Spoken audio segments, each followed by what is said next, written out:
Greetings, former Decepticons. This is Starscream, and you're listening to Transformation Animation Podcast. Will these infernal setbacks never end? The revolution begins now.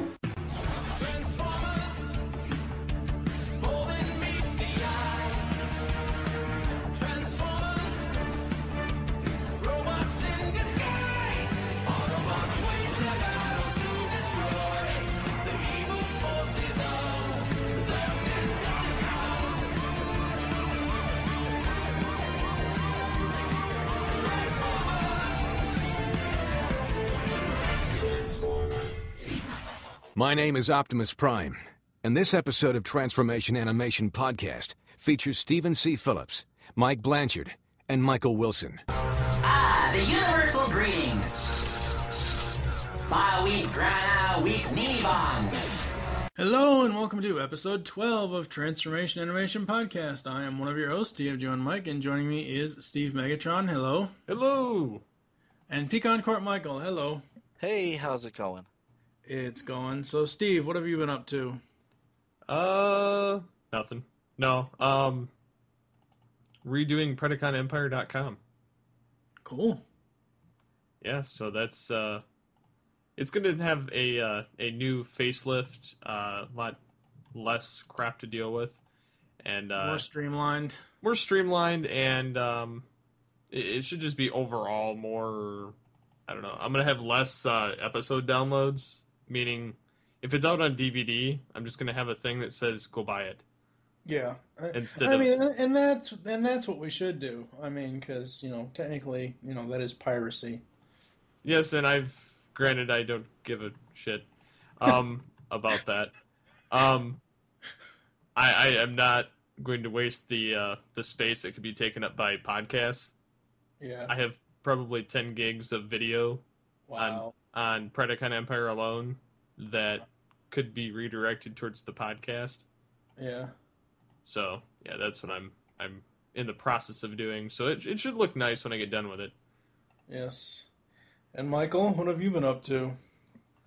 All sorts of things. Yeah, it's been a busy week. It's been a busy week. Well, we've done just with the podcasting, we've done a couple of interviews. Yep. We did one with Christy Marks, writer for Beast Wars and for Gem and Holograms. Always fun to talk to her. Yeah. And we talked to Tom Kenny. Yes, SpongeBob. We talked to SpongeBob for a bit and animated Starscream. Yeah. So that was cool. Are we going to put the animated Starscream bumper in this episode? Okay. Oh, yeah. The way I do the bumpers, the way I try to do the bumpers is because right now we have David Kaye, Phil Lamar, Tara Strong, and now Tom Kenny. I try to alternate them each episode. So, I try to. So, episode 1 might have been Phil Lamar, 2 might have been Tara, 3 might have been David Kaye. I blanked on his name there for a second. So I try one guy to... we talked to twice. One guy. It's nothing. God damn it! My brain is old and fragile. Leave me alone. It's like mush at this point. When you get so to anyhow, chill, if my brain's mush, Michael's doesn't exist. Exactly. Mine. I know my brain is being held together with sugar cubes and WD-40 at this point. Oh God. So we did the Tom. I almost said top. Tom Kenny. Very interesting to talk to him. Yeah. Surprisingly, he is not into the whole. So he's anti-social networking. He doesn't have a Skype. He doesn't have Twitter. He doesn't have Facebook. I don't think he has a computer. I think he told us that off air. I don't think he has a computer. So it's scary. How do you live like that? Can't well, imagine. back in the Stone Age, what we used to do. Yeah.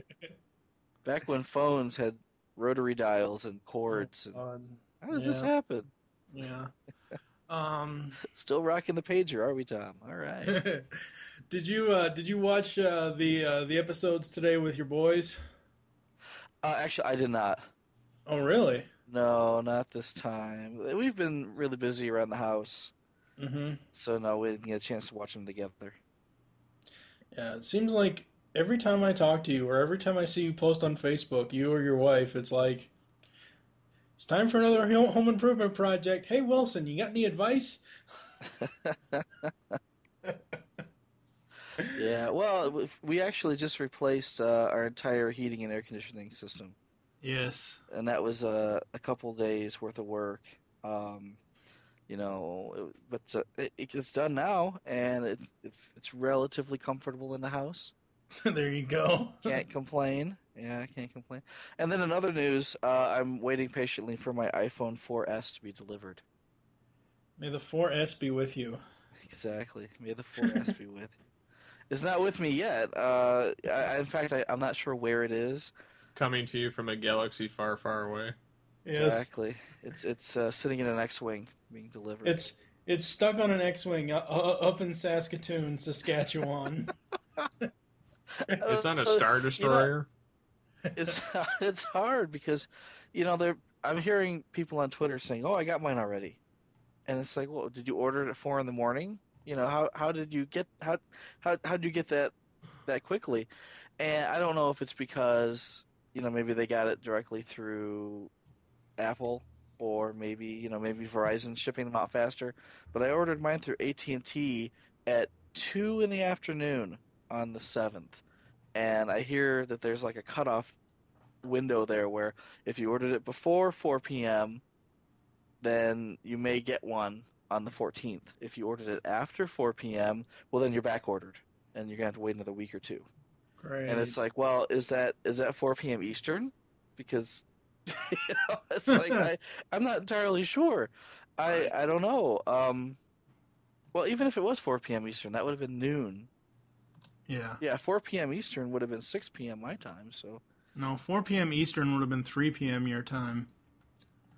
Oh, well then maybe, I don't know. I mean, I know that I ordered mine at 2. Maybe you are on back order. Maybe I am. I don't know, but I know from what I'm told. Again, I don't know this for sure, but from what I'm told, AT&T doesn't charge your credit card for pre-orders until it ships. But yours has already been charged. Mine's already been charged. Yeah, so maybe it is on its way. I don't know. Them postal workers. Them postal workers and them delivery services, they're kind of slow nowadays. Honestly, look at the logistics of it. They had 1 million pre-orders. Getting 1 million boxes out in the mail within what type of time frame? 2-3 days? That's huge. There's just no way. So that's why my goddamn hoodie hasn't gotten here yet. He said it got stuck in the mail because there's this deluge of iPhones coming through the postal system. Speaking of hoodies, we now have stores where you can buy GeekCastRadio.com merchandise. You can go to Zazzle and buy T-shirts that are slightly for larger people. You can also buy mugs and mouse pads and stickers and all kinds of cool stuff over at Zazzle. You can go to Spreadshirt.com and buy, shirts for regular sized people, like 2X and under. So yes, go buy our stuff. They make great Christmas gifts. Spreadshirt kind of sounds like it would be shirts for larger people. No. It does, but it's not. Yeah. It spreads your shirt right out. Spreading out that shirt. Yeah. Or very large-breasted women. Wow. Zazzle.com is the only place online outside of maybe awesome 80s tees or whatever the hell it's 80s tees. Zazzle.com is the only place that I've noticed that you can put custom shirts into, and they have over a 2X for a size. Every other store that I've seen online, Cafe Press, all this other stuff, they cut off at 2XL. We will happily slap your logo on a tent and ship it to you. Yeah, exactly. Fuckers. All right, so let's get this show on the road with the Season 3 premiere of Transformers Animated. We'll be ready for anything that comes through. Count on it. Ironhide! Brawn! Transform and fall back! We need to protect the space bridge!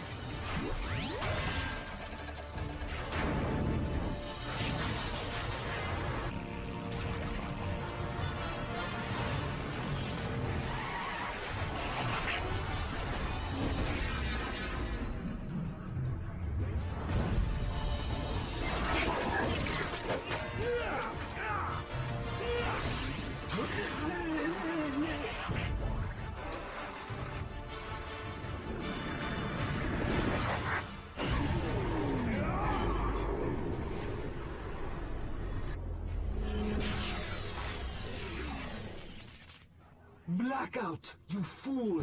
We need the space bridge operational! Oh, sorry.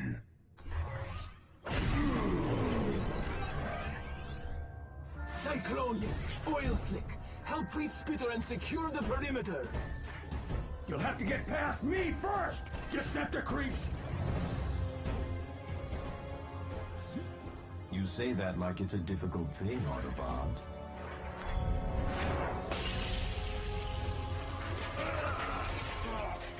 Cosmic Rust!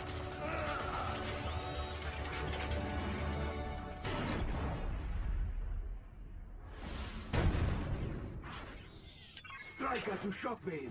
Team Char has taken Space Bridge 687030, requesting access code so we make transwarp to Cybertron. We're under strict orders from Megatron.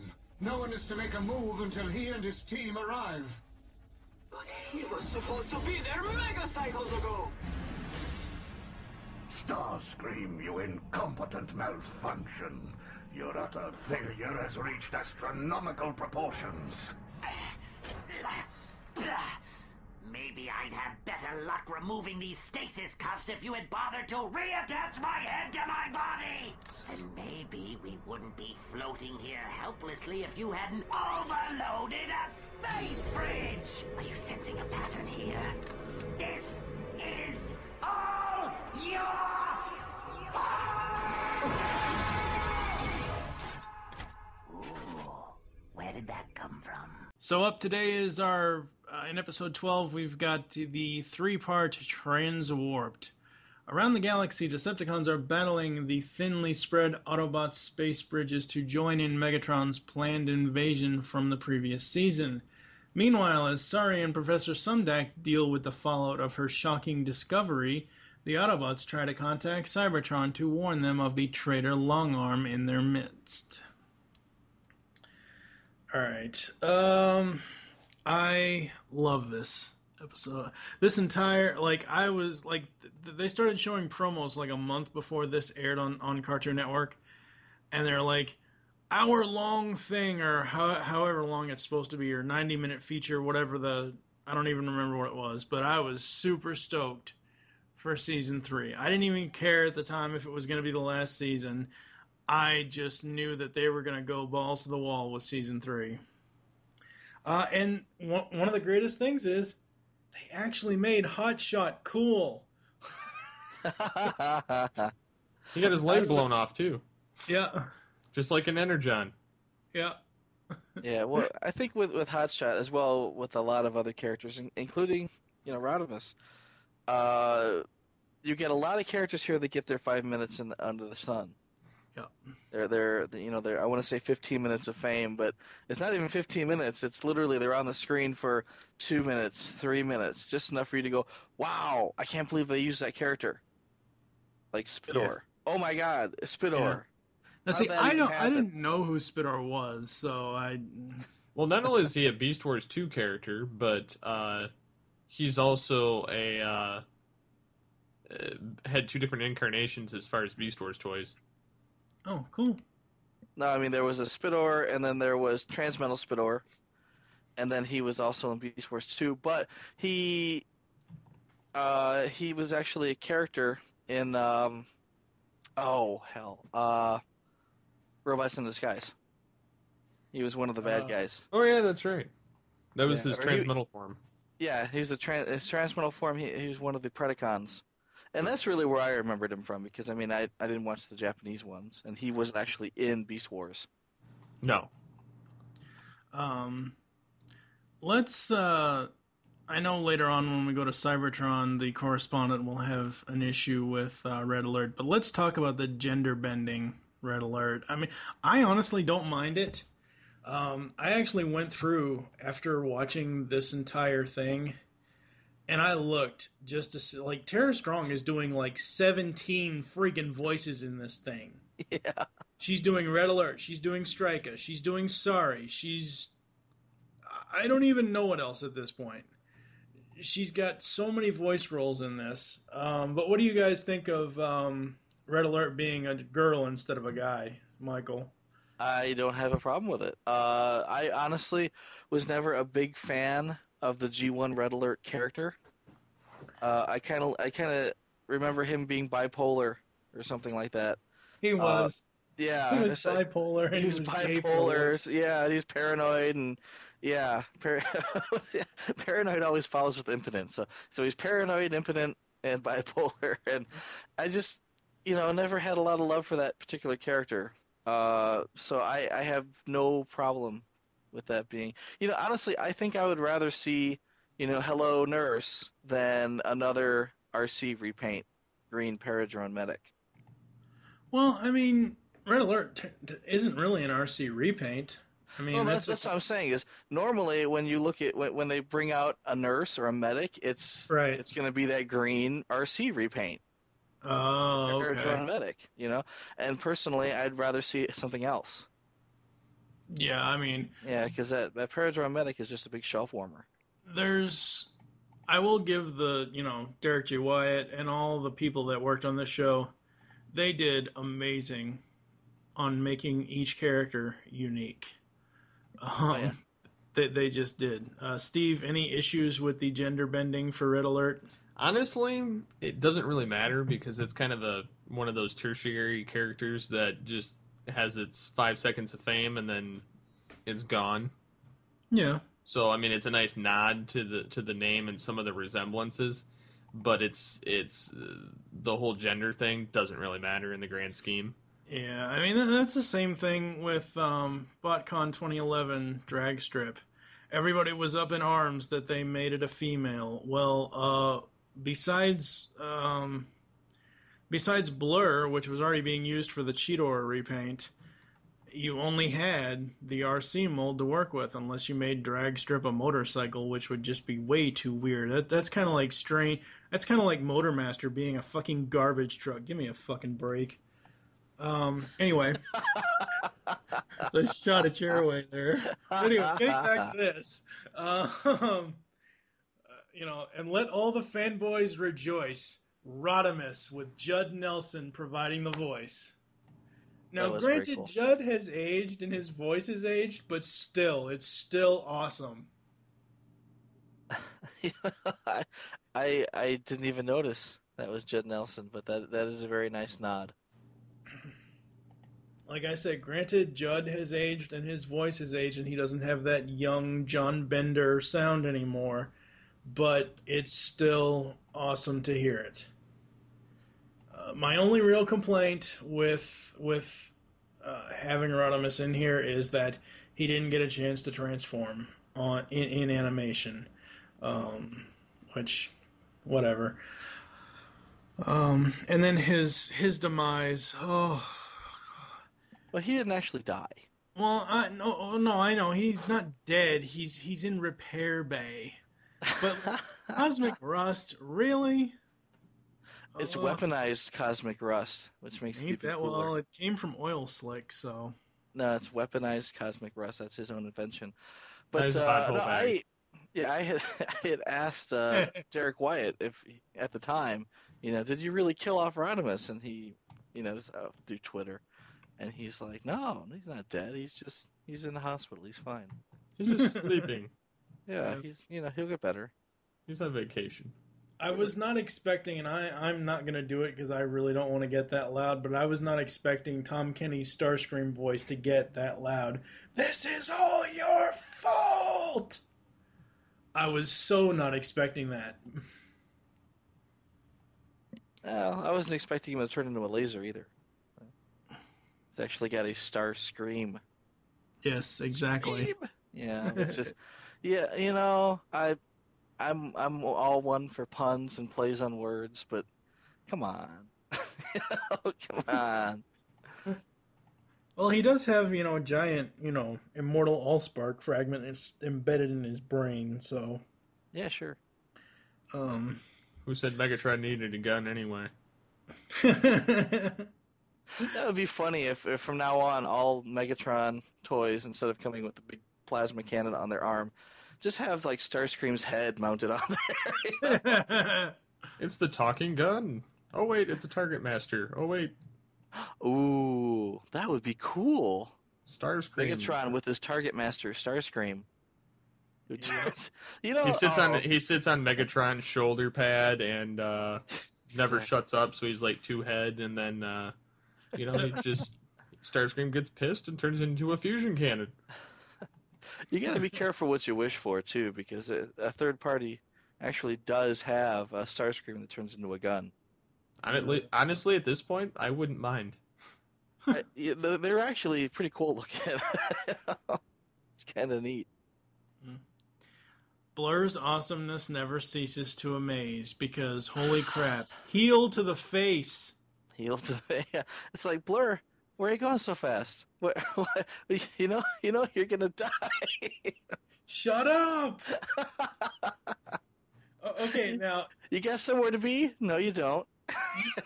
You got nowhere to be, buddy. No, you don't know. You commented on my Facebook post. That's what it was. I did. When I first watched this, when I very first watched it when it was airing on Cartoon Network, nobody knew that they were going to kill Blur.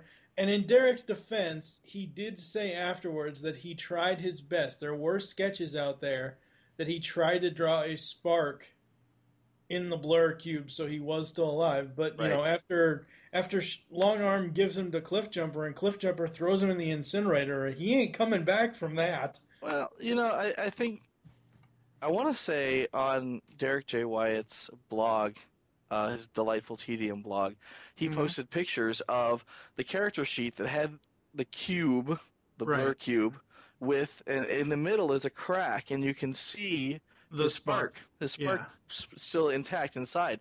And when I was watching the episode, you could see the crack, but there wasn't anything in it. I think they just forgot to animate it because they said they it didn't see the importance of it. Yeah. Yeah, but still, that.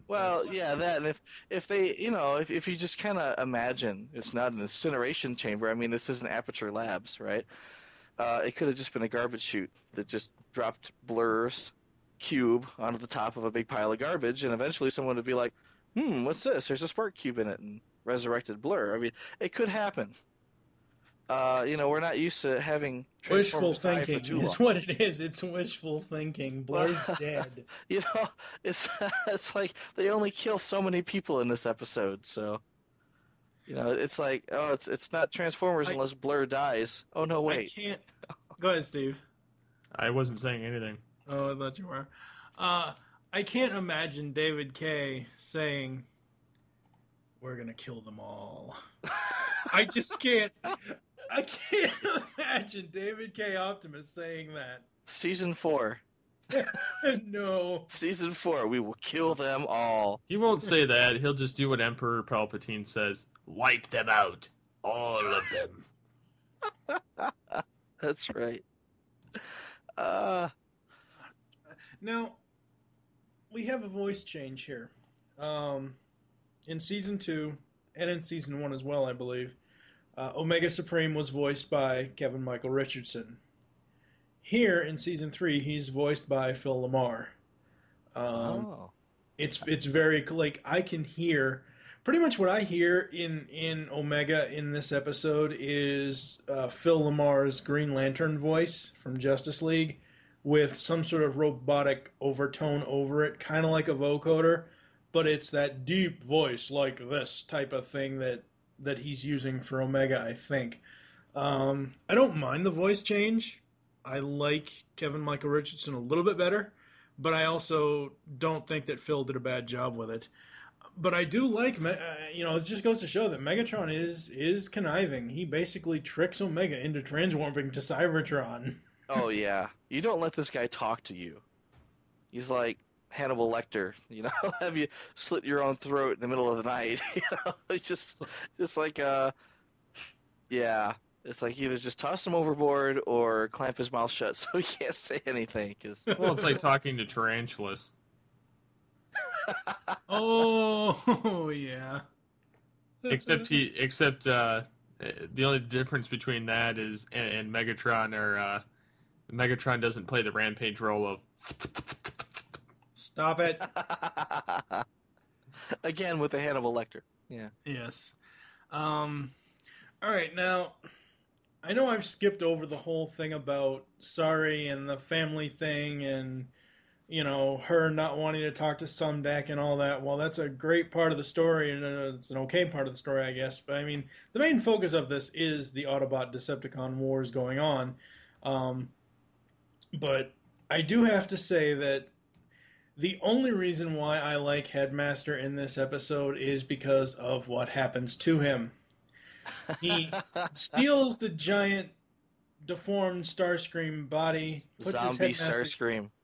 Puts his Headmaster unit on it, battles with Optimus Prime, and this is why I thought Kevin was going to love this, was because Optimus Prime basically just turned it right back on Masterson about, why don't you try fighting like a jet?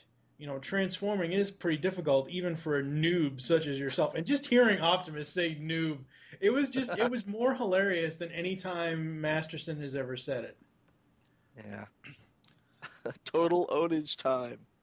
I hated any appearance of Masterson. Yeah. I wish that they would have just said, you know what, you're a total noob, and then just squashed him. Right. But see, that's what I was thinking that Kevin would like, is that Optimus... It wasn't really something that Masterson said, it was what Optimus did. He tricked That's him. what I thought Kevin would He like. outsmarted him, is what it comes down to. Yeah, exactly. He used his own ego against him. Yep. And he managed to rip his own head off. Well, because he had a big head, it wouldn't fit inside Starscream's itty bitty body. Yeah. What's that? Fantastic magical cosmic powers? Itty bitty body. Yeah. Itty tiny living space. The only thing I liked from Masterson in this one, and it gave me a what the fuck moment, because when he says, "Cut it out, widget head." I saw you post that, and I had no idea what you were talking about. I was like, you might have to refresh my memory. It's during the battle. Yeah. Because Prime just tells, Prime calls Sumdac. Yeah. And in this really obvious tone, which Sari doesn't pick up on, he gives Sumdac where they're going to be. They're going to the Burger Bot. And because Masterson was in the tower beforehand... Tells him exactly where it's going to be, how long it takes to get there. Yep. In traffic. And Masterson bugged the Sumdac Tower phone system, so he listened in. My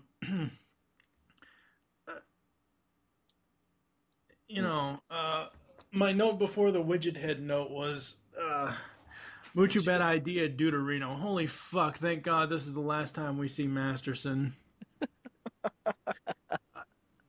I like Masterson. Crush him. Crush him. Crush him like a bug. Now, it was somebody else, but it sounded exactly like this person's. Perceptor was not Stephen Hawking. Everyone thought it was. But it sounds just like him. It's Microsoft Bob. That would be funny, too, because it's like, we got Stephen Hawking in to do a voiceover. It's like, Stephen Hawking doesn't talk. His computer talks. You can make any computer talk just like him. Yep. It makes no sense. It'd be like, yeah, you know how much it costs to get Stephen Hawking to come in to do a voiceover? It's insane. Yeah, it's like, we had to pay his lab. It was crazy. It's like talking to Roger Ebert. It's not that bad. Come on. Dude. That's a low blow. I know. God, it's like cutting someone off at the knee, dude. Perceptor has his bottom jaw. I mean, there's really no reason. Oh, shit. And Michael took it a step further. Wow. Well, I was getting at that they're making a voice based off of his own original voice, kind of like the Stephen Hawking thing. Yeah. So that's what I was getting at when I mentioned him, not the fact that he's missing part of his jaw. It's terrible. I wanted to see Wheeljack. I should say I wanted to hear Wheeljack talk. Because Wheeljack's there, and he's got this badass goatee going on. And I'm like, dude, Wheeljack is awesome. We need a Wheeljack toy. And, it was sad, too, because at the time it was like, wow, we need a Perceptor toy, too. And we got the Perceptor toy. Well, kind of. We got it Generations in Generations. Perceptor. was literally a truck with a microscope on top of it. So kind of got Now- it. But a Wheeljack that looked like that with a badass goatee, that would have been awesome. Yeah, that would have been awesome. Yeah. Since you did mention the Perceptor toy, I will say that everybody that got that toy originally, like, they looked at the toy's license plate. 51409, what the hell does that mean? What it means is May 14th, 2009 was the original air date of Transwarped. Oh. See? There you go. That makes perfect sense. Knowing is half the battle. There you go. Red lasers and blue lasers and knowing. Yes. I'm loving the flashback story that they're telling. I think that's really, really great. We're getting a history of, like, the beginnings of the war. This had to be the end of the war. They're building their doomsday device so that the war will end. Right, but well, it's not the very beginning of the war, but I mean, it's like they're in the middle of it. They're strategizing and stuff like that. That's what I'm loving, and it's telling more of Ratchet's backstory because throughout the entire series, we've gotten Ratchet's backstory up to now, and the backstory now for Ratchet is that he has to be the mentor bot for Omega because RC transferred the code. And the question becomes, and this is, this goes way back to the beginning. It's like we know how Bulkhead and Bumblebee ended up as janitor bots, right? And sooner or later, we're going to find out how Optimus Prime ended up as a janitor bot. It won't be long now. But why is Ratchet there? I mean, he was a warrior in the First Great War. So how did he end up as a janitor bot? Well, he's stuck with the ship. He can't leave the ship. No matter where they put the ship, he's there with it. Yep, exactly. Rock Lords. I liked the Rock Lords. I mean, granted, the original toys, not a big fan. They're kind of lame, right? But these particular Rock Lords were cool. Yeah, they were kind of awesome. These were like, they had protuberances and tribal tattoos, and they look like giant bug-looking things. You know what they reminded me of, and this is kind of a weird thought, is they reminded me of the Gartham. What's that? From the Dark Crystal. Oh, I don't think I've ever seen the Dark Crystal. Oh my god. I'm sorry. Wow, really? Seriously? Wow. I honestly don't. If I have, it's faded from my now. This is where that Netflix streaming will come in handy. I've got it on DVD. My kids have watched it. They think it's amazing. If I have seen it, it's been years and years and years and years and years.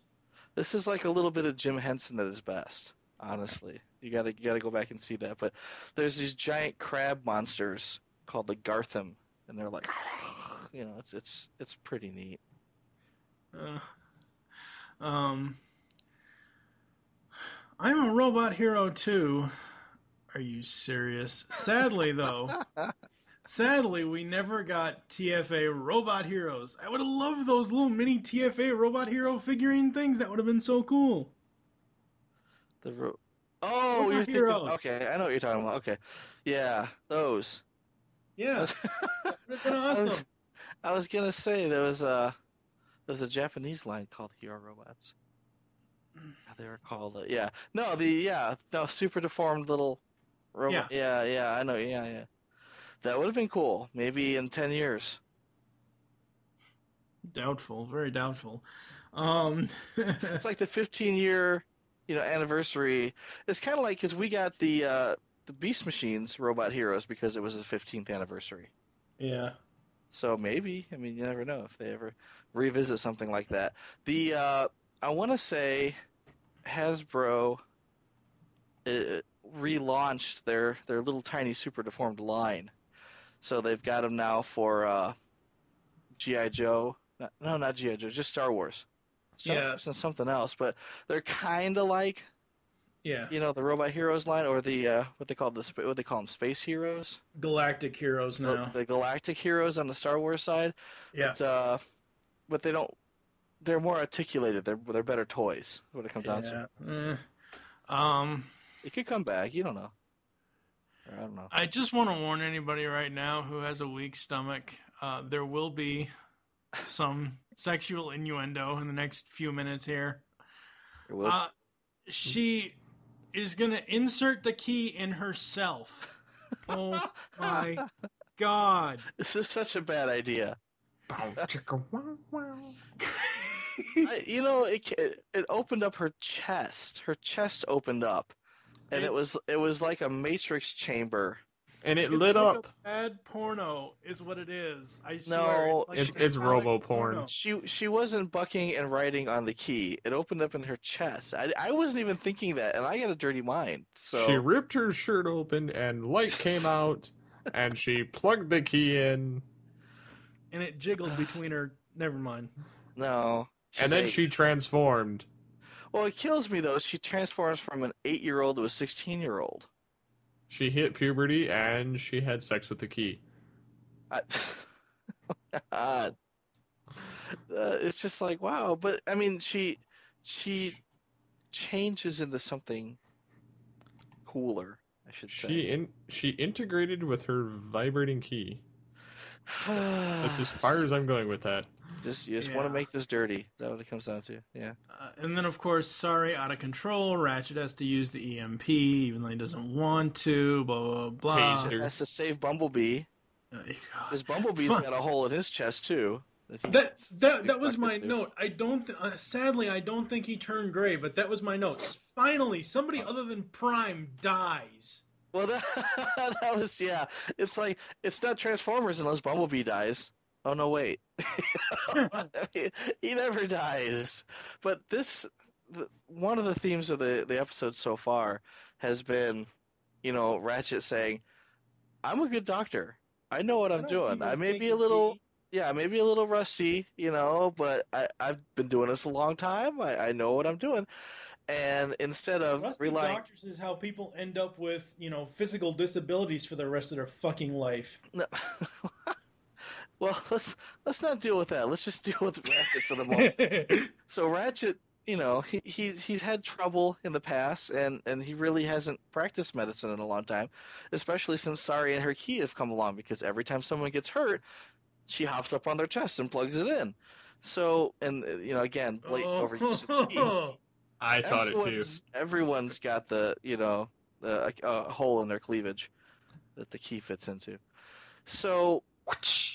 Exactly. So the whole thing here coming full circle is the key no longer works because Sari used it all up on her new 16-year-old bod, and Ratchet has to come through and actually do his job. And at this point, he's thinking, "I don't think I can do my job.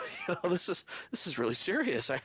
He starts to panic, but he pulls through. Bumblebee pulls through.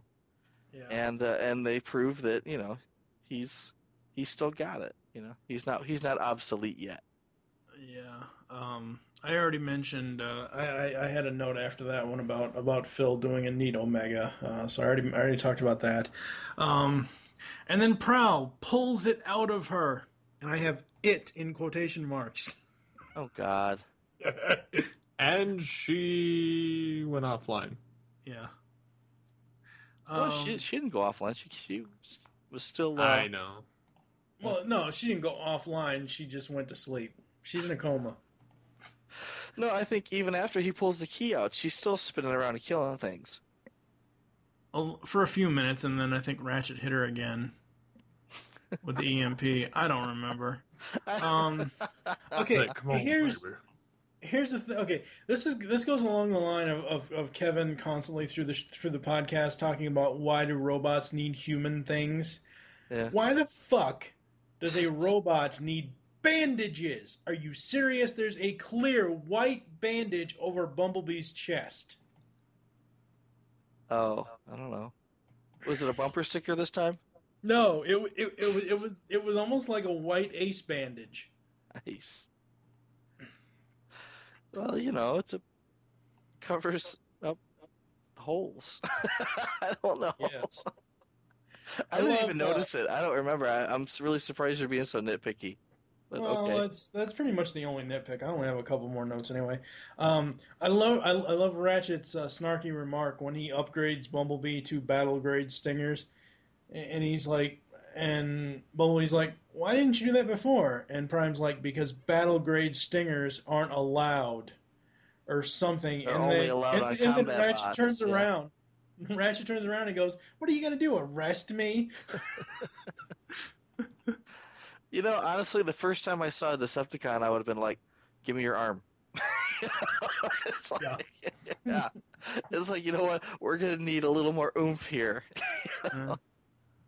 Let's take care of that for you. Yeah. That's all Bumblebee's ever going to be, as a decoy. Because they send him to be the decoy for Omega, while Prowl and Prime sneak in. Yeah. Go over there and shoot him in the foot. See how well that works. Sure, okay. And my last note was kind of close to the end of the episode.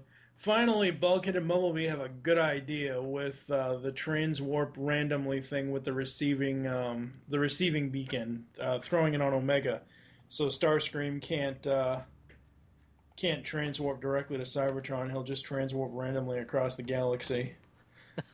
I know I've skipped a lot of stuff, but that's just how I took my notes, and I figure Steve has more. So, any thoughts on transwarp, Steve?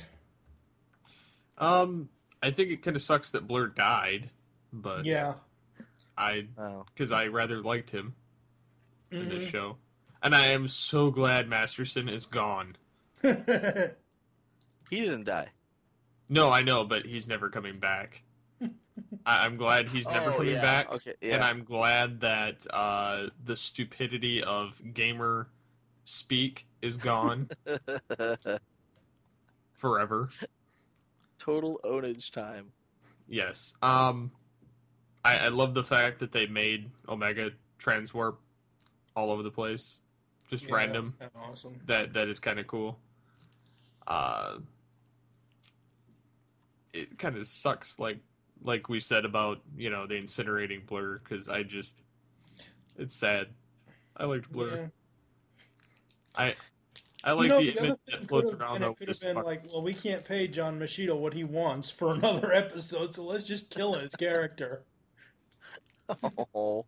I think they were just going through a Blitz episode, like, how many people can we kill in one episode? Let's go. Mm-hmm.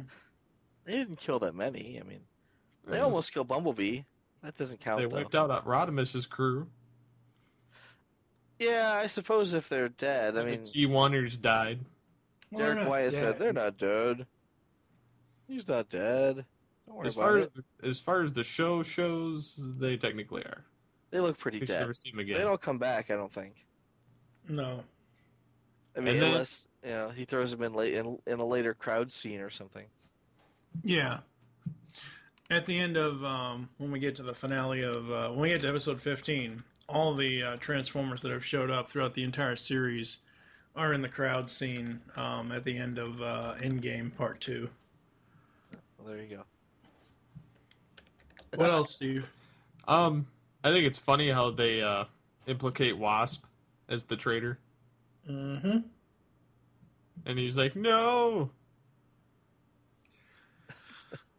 I love how Longarm isn't able to really keep up appearances a few times. He doesn't sound very sure of himself toward the end. No. He's like, I think that all communications should be routed through me. And they all look at him and he's like, for security. Yeah, that's the ticket. Yeah, it is kind of funny how he does that. And then you can pretty much tell that he's like, you know what? I'm getting tired of this crap. I've been posing as an Autobot for 4 million years now. Well, I mean, this will eventually, because obviously, as season 3 goes on, they're going to expose him. I mean, that's, there's no helping that. And we as the audience obviously already know, we're in on it. So as far as who he really is, Michael, do you have anything? Have you remembered anything that you'd like to bring up? I do. I had a few things that came up in my mind. First of all, I could watch the first 5 minutes of this movie, off the three-parter. I should say the the first 5 minutes of episode 30 over and over and over again. Yeah, Team Athena versus Team Char. Yeah. No, it's awesome. And it's all these characters that you didn't think you would see, that you suddenly, it's like Brawn, and, well, we've seen Ironhide, right? But we don't really see him much after the Auto Boot Camp, doing the Transform-Ups. Mm-hmm. But yeah, Hotshot being a character, and, I wasn't a big fan of Hotshot, but yeah, this was a pretty cool. I mean, the fact that he's got, I don't want to say like napalm launchers, but he's got a flamethrower. He's got a fire weapon, right? And his name is Hotshot. It's a flamethrower. Yeah, but that kills me. His name is Hotshot, and he's got a flamethrower. That's just awesome. And Spidor, an Oil Slick who has a toy, but he didn't actually show up. This is like the equivalent of taking one of those, second string, early Beast Wars toys and putting him in the cartoon for no apparent reason. It's like, Razor Beast, you're up. Come on in. You got a cameo.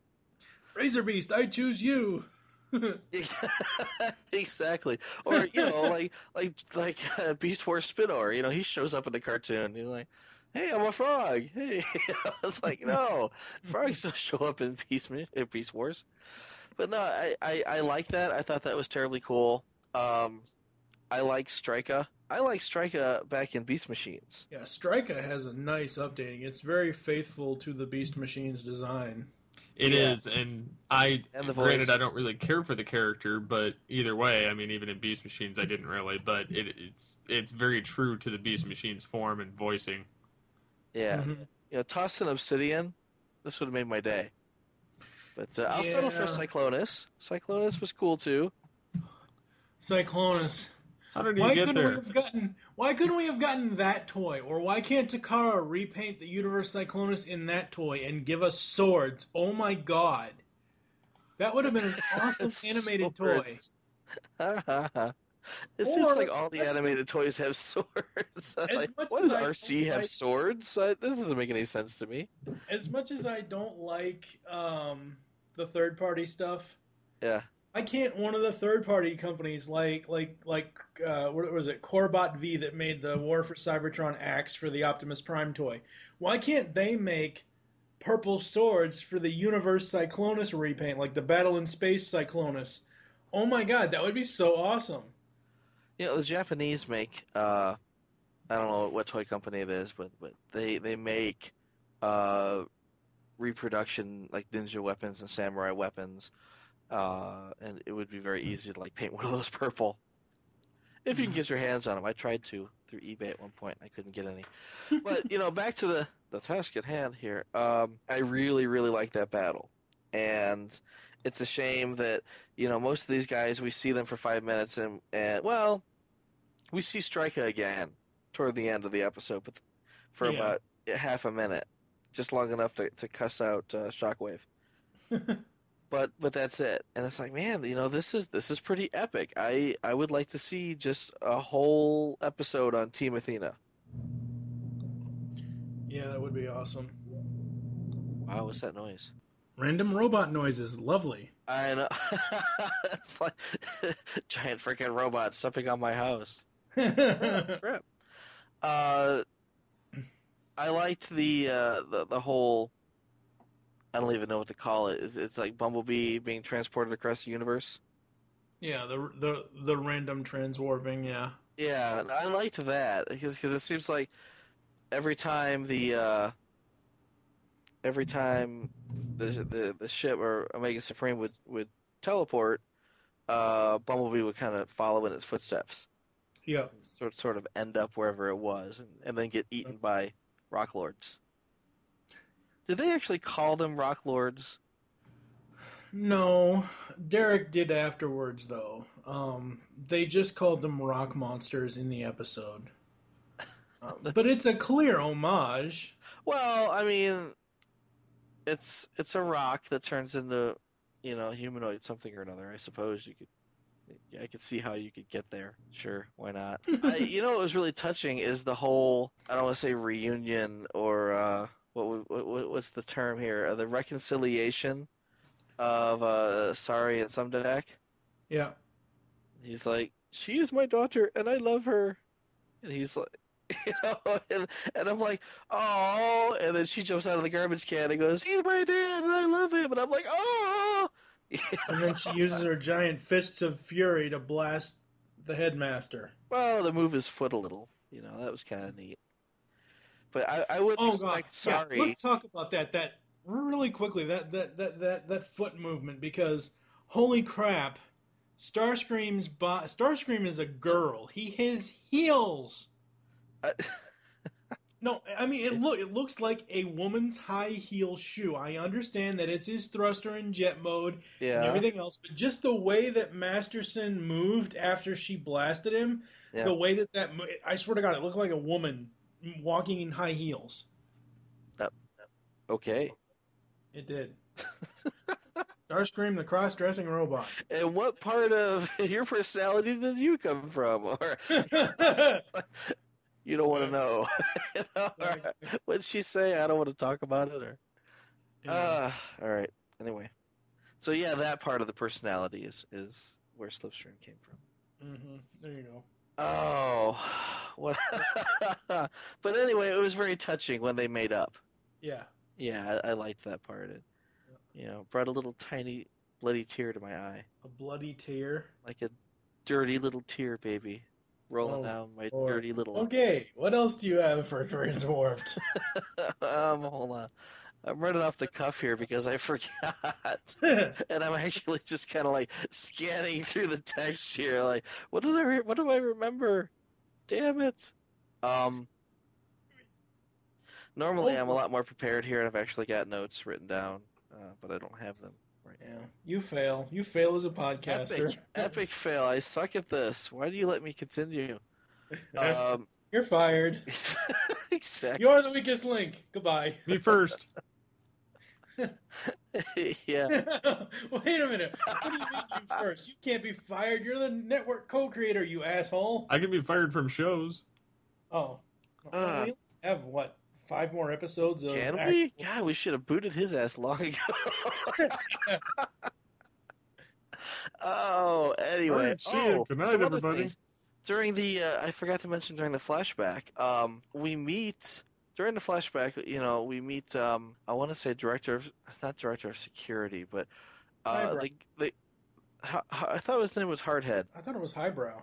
Highbrow, that's it. Okay, we meet Highbrow. Hardhead is in there somewhere too, but we meet Highbrow. And the other one was Mainframe. Yeah. And Mainframe was actually a, what do they call them? Stupid Transformers that don't transform. Action Masters. Robots? Action Masters, yeah. I'm tired, and I'm sure there's fanboys out there that are screaming at me like, Action Master, motherfucker, But motherfucker.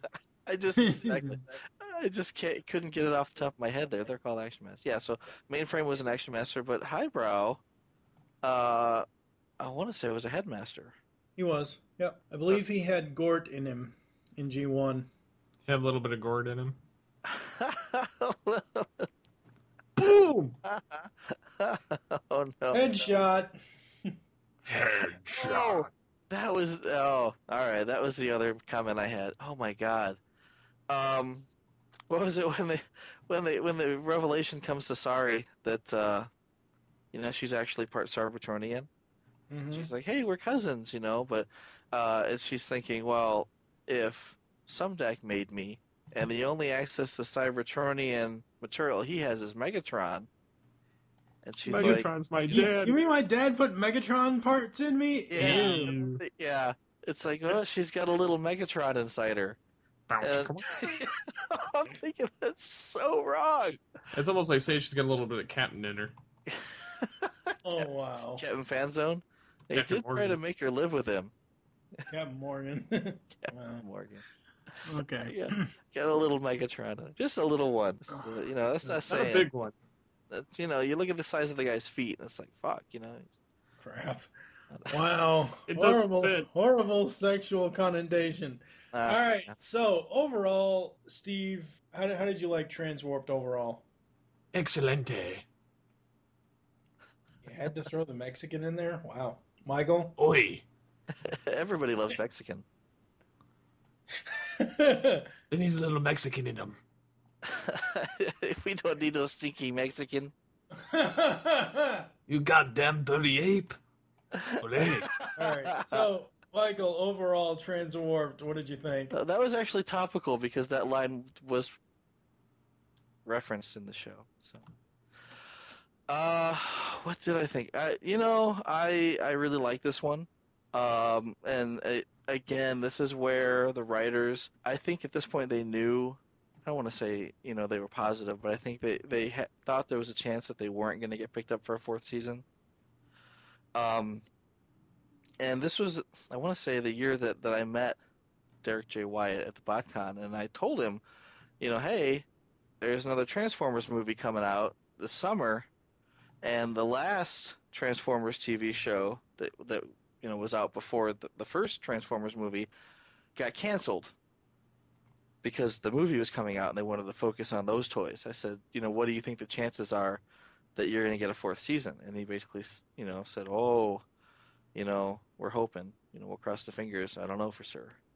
Wait, which BotCon? Was that Shattered Glass? Was that 2008? Yeah, that Shattered Glass was 08. I want to say, yeah. I'm not sure exactly. But Shattered he was Glass there. was in Cincinnati. Marty Eisenberg, yeah, I was there. Yeah, Cincinnati. Oh, God, that was just a dangerous area to be in around that convention center. And I was there. Oh, no, I'm thinking, was it Cincinnati or Lexington, Kentucky that was dangerous? Maybe Lexington was 2006. Lexington, Kentucky was the dangerous one. We went around the neighborhood. It was like, oh my God, we're going to die. Lexington was the Beast Wars Con. That was Dawn of Futures Past in 2006. Yeah, that one was dangerous. We didn't actually get into a nice area until we crossed the river and went over to Newport. Cincinnati was nice. We went on Christy and I went on a what do they call that? It was a horse-drawn carriage ride around the city. Hayride? No, it wasn't a hayride. It was a horse-drawn carriage. It was a carriage. Okay, that's what they call it then. It wasn't a hayride. No, I know, but I'm hooked saying up to a horse-drawn carriage is what they call it. Yeah, that's exactly what it was. Yeah. It was very romantic. It was nice. All right, so anyway, back to what I was saying is, that year, talked to Marty Eisenberg, talked to Derek J. Wyatt, and I want to say, Derek J. Wyatt was like, I don't know, I don't make those decisions, and Marty Eisenberg was like, well, we're just going to cross our fingers and hope. We're not sure. I can't say either way. And at that point, I'm thinking, oh, you guys are so screwed. You're getting canceled. But because of the shittiest Transformers movie in history. Oh my God. It was a horrible, horrible movie. But, it sold a lot of toys. And it sold a lot more toys than Transwarp sold, sadly. They actually had made the Transwarp toys when the show was airing. There are some Transwarp toys that only appeared in Japan. They never even made it to the States because nobody wanted to sell them. Blackout was one of them, I think. Yeah, Blackout was. Yeah, Blackout. Well, the other, I want to say, RC and Rodimus almost didn't make it.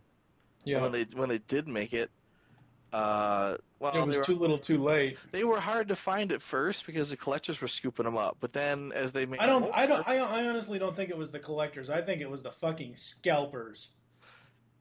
That too, yeah, because you saw a lot of them on eBay, but I found a couple, and I was like, "Woohoo, I'm happy." But about a year later, you see them shelf warming. Yeah, and it's like this is why retailers don't want to buy these toys because they're going to shelf warm. They're looking to buy the movie toys because that's where the quick money's going to be made. Yep. And for me, getting back to this overall, Transwarped, great way to start the season. Even though sadly this is the last season of the show, lots of action, lots of story. They pretty much, not only did they tie up stuff in season 2 as far as ending all the stuff from the previous 2 seasons, in this they're also tying up what the cliffhangers were from season 2, like, Omega going through the space bridge, and Sari getting her robotics arms ripped off and everything else. Overall, I think it's a great way to start the season, and can't wait for more. We are going to go to some ads, then we're going to head to Cybertron to hear what Kevin has to say, and we'll be back to close the show. Here's quote number 1. You mean my dad put Megatron parts in me? Ew. Here's quote number 2. Why don't you try fighting like a jet? That is, unless you don't think you can handle transforming. It is pretty difficult, especially for a noob such as yourself. Ugh, nobody calls me a noob! And quote number 3. Ooh, the Autobot Elite Guard. This should be fun. Attention, Decepticons. This is Megatron. All units fall back at once. Do not engage the Autobots until further orders. Fall back? He cannot be serious. There will be grave consequences for those who disobey. Your leader has spoken. Right. You heard the bot. Fall back! On the double! You ain't gonna believe this, Commander, but the cons are going Splitsville. Finally, quote number 4. All communication with Optimus Prime's crew should be filtered through me first. No exceptions. For security's sake, of course. And for the sake of all Cybertron. Yes. No. No. No. Soundwave, jam that transmission! Rumble Frenzy, Ravage Ratbat, Eject, Operation Interference. No, there will be no Operation Interference. I am TFG1 Mike, and you should be listening to my very first podcast, the TFG1 Podcast. 24 episodes covering the entire U.S. run of the 1984 Transformers cartoon. I also have a few supplemental episodes and an interview with Stan Bush. I bring in guest hosts who will be full-time co-hosts in Steve Megatron and fan of the show now co-host Pecan Court Michael. So check out the TFG1 Podcast. You can find it on iTunes and the web at www.geekcastradio.com. Transform and roll out!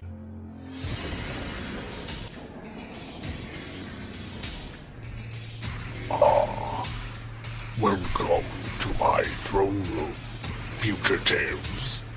The Beast Unleashed podcast is over, not gone. You can hear more of this great podcast, discussing all the episodes of Beast Wars and Beast Machines on GeekCastRadio.com. We include voice actor and writer interviews with stellar hosting by Steve, Mike, and Michael. Head on over to iTunes or the net, or else I will send you my vehicles to extract your spark and destroy you. Yes. Hello again, it's Optimus Solo, your Cybertronian correspondent, coming at you with my thoughts on the beginning of Season 3 of Transformers Animated. That's right, we're talking episode 30 through 32, or the first 3 Season 3 episodes, which is the Transwarped 3-parter. Now, I know the guys went into detail about it, so I'm going to try to avoid most of the inner details and just kind of gloss over my ups and downs, my thumbs up and thumbs down from these episodes. First of all, let's talk about the characters, because we were barraged with a whole slew of characters. I mean, we had Red Alert, Rodimus, Jazz, Ultra Magnus, Highbrow, Shockwave, Hotshot, Ironhide, Brawn, Blackout, Oil Slick, Cyclonus, Striker, Omega Supreme, Blur, the Starscream clones, Cliff Jumper, Perceptor. We had a ton of characters in this episode. The highlights for me, as far as the look of the characters and the body, my favorite couple were Rodimus and Brawn. I thought they looked really cool. My downside would be Red Alert being a girl. I hate it when reboots change the sex of a character, so that's absolutely retarded. I did not like Stryker's look or Stryker's voice. I thought Stryker just overall was a retarded character. And I also did not like the voice they used for Cliffjumper. Obviously, Cliffjumper's look is fine, but Cliffjumper's voice is not very cool. And my other highlight for new characters was even though he didn't appear as a character, was the sighting of Metroplex. I've always loved Metroplex, and just having him in the series, even if it's just as scenery, who knows what'll happen eventually, but just seeing him was really cool. As far as the overall episode, the episode was great. We had lots of different angles going on. We have the Long Arm Prime Shockwave double agent angle with him and Blur, and him, just trying to keep his cover. We have the whole Starscream and Megatron controlling Omega Supreme, and that ending scene was just absolutely awesome with Omega Supreme and going back and forth between Megatron, Starscream, Prowl, and as they try to battle for it, that was really cool. We had the whole Sorry storyline, which I'm getting over it, but I don't like it in concept, but they're not doing a terrible job with it, so I'll at least give them that much. But we had a lot of different storylines going on, so that was really cool. I forgot. I also did not like Perceptor's voice. Why does Perceptor have to be Stephen Hawking? I'm not 100% sure.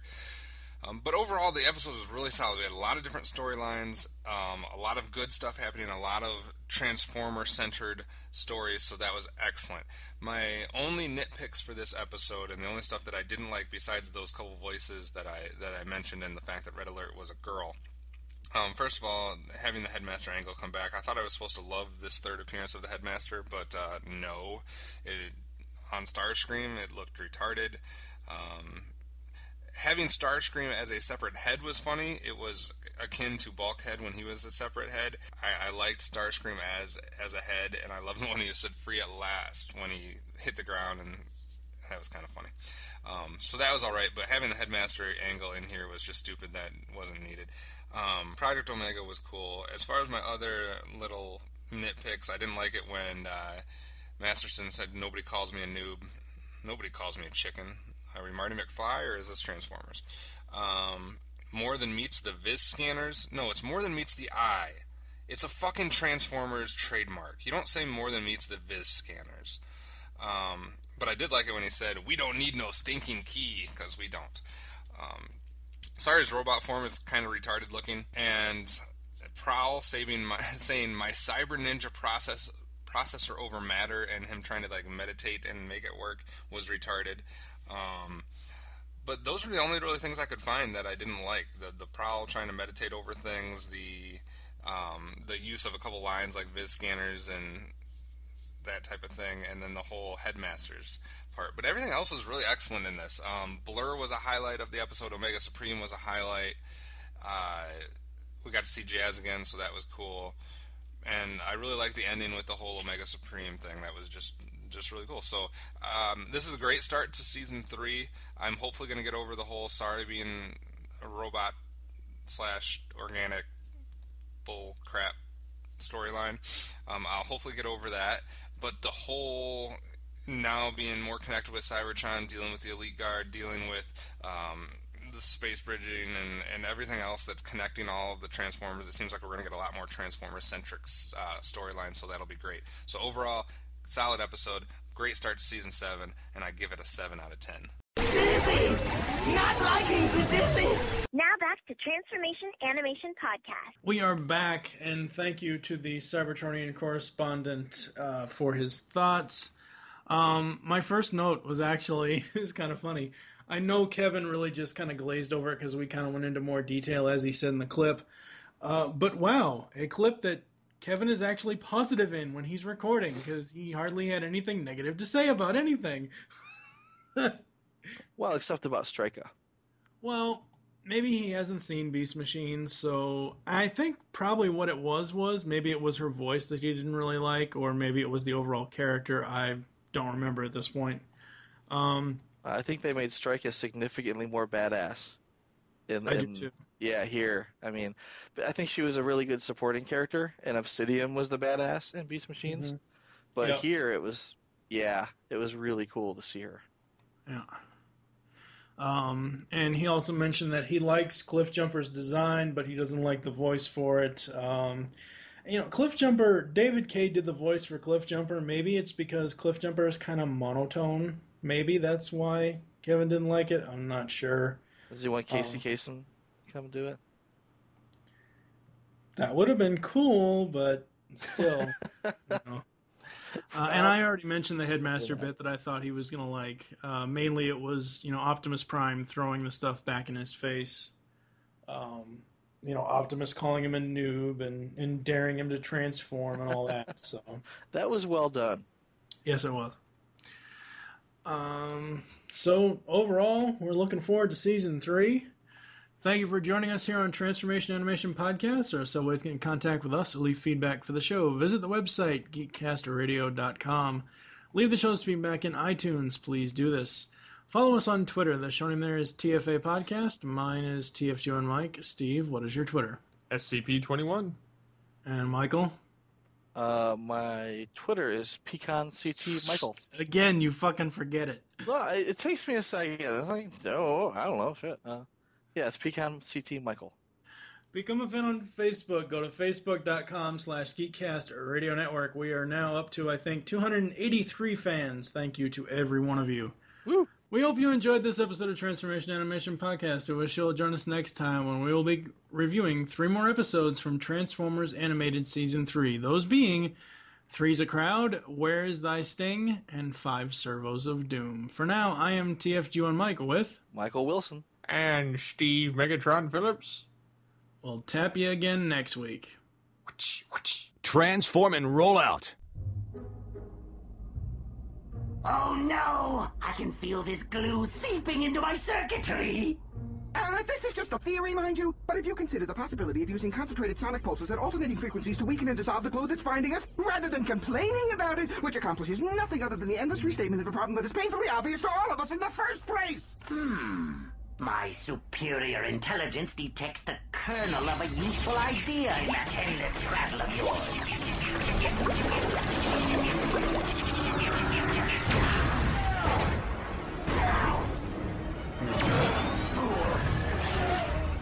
Agent Florida, Cybertron Command! Coming, Cybertron Command! Code Red! Megatron is online! Decepticon invasion imminent! Is anybody there? Can anybody hear me? Is this blasted tablet even working? Puny Autobot! You think you can warn your bosses against the likes of me?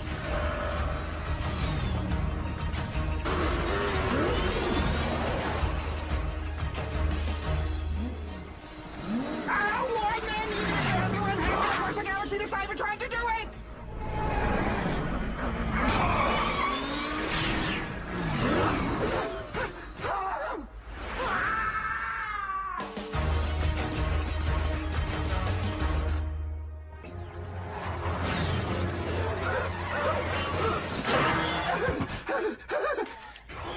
Agent Blur, what are you doing back on Cybertron?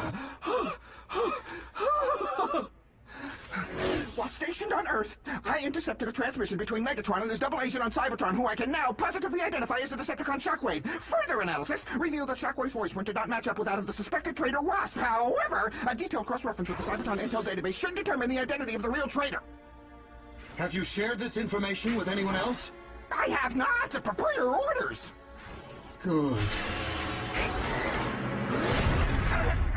Do you normally make it a habit to attack your own bots, sir? I mean, it seems a little strange, perhaps even Decepticon-like behavior, if you don't mind my saying so. In fact, if I didn't know better, I would venture to guess at this point that you're trying to eliminate me for some unknown reason! I know I can't catch you, but I can trap you.